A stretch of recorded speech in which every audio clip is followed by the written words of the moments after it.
We're going to look at shifts in supply and demand. We're going to focus on demand first. The first thing we need to do, though, is talk about this phrase called ceteris paribus. It's a Latin phrase meaning other things being equal. And this is a very useful tool whenever we're looking at changes in a market because it just simplifies things a lot. For example, if we were to look at this statement, if income increases, all right, and we were to figure out what does that do to the market, if we did not have ceteris paribus, we would have to consider all other factors that are going on at the same time. What's happening with taxes, what's happening in foreign countries, what's happening in the market for something completely different, right?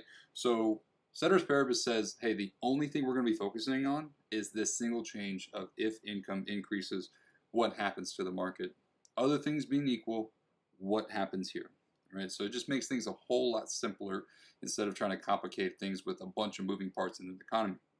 So as you can see here, if income increases, you can see demand, the curve is shifting to the right. All right, and as you can see here, look, you go from Q0 to Q1, right? And this makes sense, right? You have more money, so what are you going to do? Do you buy more t-shirts? Do you buy more gas? Probably. So because you have more income, your demand is changing. Notice here that regardless of price, right, the price could be the same, you're going to be buying more. This is because your demand, how much you're willing to pay for something, has now changed. All right, let's look at some other things that change your demand. So focusing on income, we do have two types of goods that we're looking at. We're going to use the symbol Y to illustrate income. So for a normal good, what do you normally do? Well, normally, if I had more money, I would demand more things. So a normal good is a product whose demand rises when income rises, and vice versa. So if I had less money, I would have to demand less. Again, noticing here, I don't care about the price. All right. The only thing I'm focusing on is my income goes up, so I can demand more. So for example, for a normal good, if I had more money, I'd buy less generic brands, more name brands. I would buy new things instead of used goods, things like that, right? So in general, whenever your income is up, your demand is up for a normal good because that's what you normally do. For an inferior good, on the other hand, this is a product whose demand falls when income rises and vice versa. So on this one, because your income is higher, you actually demand less. So now, because you make less money, you buy less generic brands because you have more money, or you buy more generic brands when income decreases, right? So basically what's happening here, think about it from a car and a bus example. So if you had more money, you would buy less bus tickets. But if you had more money, you would buy a car. But if you had less money, you would have to give up the car and buy more bus tickets. So the tricky thing about an inferior good is that whenever your income is lower, you actually demand more of this. Now you may be thinking, I have less money. How can I buy more of something? Again, you are substituting the normal goods for the inferior goods. So you no longer go out to a restaurant to buy ramen. You now have to buy the packets of ramen from the store. There's the difference, right? The normal good is the restaurant ramen. The inferior good is the instant ramen. If you had more money, you go to the restaurants and not buy the instant one. If you had less money, you can't go to the restaurants anymore, so you buy the instant one. So that's the tricky thing about an inferior good. Even if you had less money, you will demand more inferior goods. Another thing that can change demand is your taste or preferences. So let's think about it like jackets in the summer versus winter. Obviously, when the summer happens, you don't really need a jacket. And so your demand for jackets is lower. But whenever winter time comes around, your demand is higher. We can also look at news that burgers are healthy. What will that do to the market? Well, people want to be healthier. So because the news article says that they're healthy, people are going to demand more of them. Or you can look at a celebrity endorsed product, right? This could happen both ways, depending on what the celebrity does. Maybe they're a really good celebrity. This could increase the demand for the product. But if the celebrity does something bad, all of a sudden the demand for the product decreases, right? Something else that can change demand is changes in the composition of the population. In general, whenever you have more people, right, more individuals, your market demand will be higher. And we saw that when we added up the market demand, the quantity demanded for each individual person. If you had more people, you would have a higher demand. Also, with the composition of the population, it could be maybe you have a younger population or an older population. Depending on your population, that could change the demand for certain products. So for the younger population, maybe you have demand for more entertainment, or maybe for the older population, maybe you have more demand for healthcare, things like that. Okay. Other things that can change are the price of substitutes or complements. So substitutes, you either buy this or this. The idea is that you get the same satisfaction from this, the same satisfaction from this. You want the cheaper one. So in essence, what we're looking at is, for a substitute, a good or service that we can use in place of another good or service. So basically Coke and Pepsi. The idea here is that you get the same utility from Coke or Pepsi, so you want the cheaper one.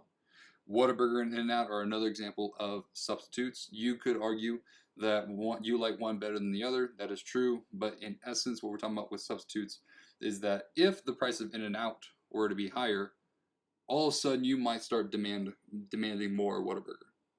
Okay. Another thing we look at is Nike and Adidas. They're both shoes. So if you didn't really care about it, you just want the cheaper one. So if Nike had a higher price, you would demand more Adidas.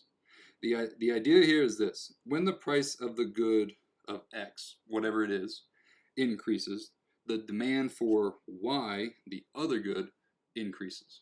Because the prices are higher on this good, you buy this one instead. Okay? Complements are the things that go together. So you could buy these two separate, but it's much better if you buy them together. Now, the price of the complements does affect the demand for the other good. So this is goods and services that are often used together, so the consumption of one good tends to enhance the consumption of the other one. Let's look at ham and cheese real quick. If the price of ham were lower, you're going to buy the ham because it's cheaper, law of demand. You have more ham, you might as well buy more cheese. So because the price of ham was cheaper, you demanded more cheese. Regardless of the price of cheese, you're buying it to go with the ham. All right. Phones and phone cases, right? Milk and cereal. If the price of milk were higher, you don't buy the milk. Since you don't buy the milk, you don't buy the cereal, right? So what we're thinking here is when the price of one good goes up, the demand for the other one goes down. When the price of milk was higher, you don't buy the milk, so you don't buy the cereal, right? Price of good X up, demand for the other good down. It does work the other way, where if the price of good X were to be lower, the demand for the other one were to be higher. The price of ham was lower, you demand more cheese. Okay, that's the difference between substitutes and complements. Another thing we can focus on are the changes in expectations about the future.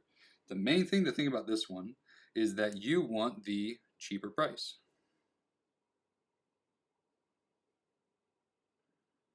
So I like to do this a lot with gas whenever I'm coming home. It's like, okay, do I buy the gas now or do I buy the gas in the morning? And it's a guessing game of where is the cheaper price, okay? So I'm driving home and I'm like, okay, I think the price of gas will be lower in the morning. So my expectation is that the future prices are lower. So do I buy the gas today? No, because I want it tomorrow. So what happens is my demand today is lower because I'm expecting the prices to be lower in the future. If I expect the price of gas to be higher tomorrow, well, now I'm like, well, where's the cheaper price? The cheaper price is today. So if I expect the higher prices tomorrow, I'm going to demand more today, right? It doesn't matter what the price is today. I'm thinking it's going to be higher tomorrow, so I'm going to buy it today. So if the future prices were up, my demand today is also up, okay? And this works the other way. If I were to expect the future price to be lower, then I should buy that tomorrow, less today. Another way we can think about this is like if you are expecting to lose your job or you're expecting to have more money. If you are expecting to lose your job, you might want to save more.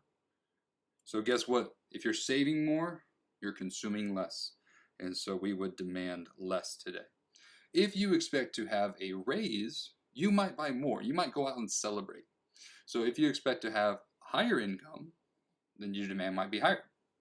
Okay. So in essence, this are the different things that are going to shift your demand either up or down, right? So population rising, income goes up, price of a substitute, Coke is higher, so you buy more Pepsi, right? The main thing we're thinking about here is when your demand is higher, demand is up, you're going to the right. Okay, see how the demand curve is shifting to the right? Now, if the population decreases, we have lower income, the price of a substitute falls, the price of Coca-Cola is lower, so you buy more, the price of Coca-Cola is lower, so you buy less Pepsi, right? Then the demand is lower. So now we're going to be shifting the demand curve to the left. The main thing to remember here is more to the right and less is to the left, okay? Not that my left-handed people are less, okay, but in this case, when we're shifting the demand to the left, that means your demand is lower or less, okay? Next, we'll talk about the changes in supply.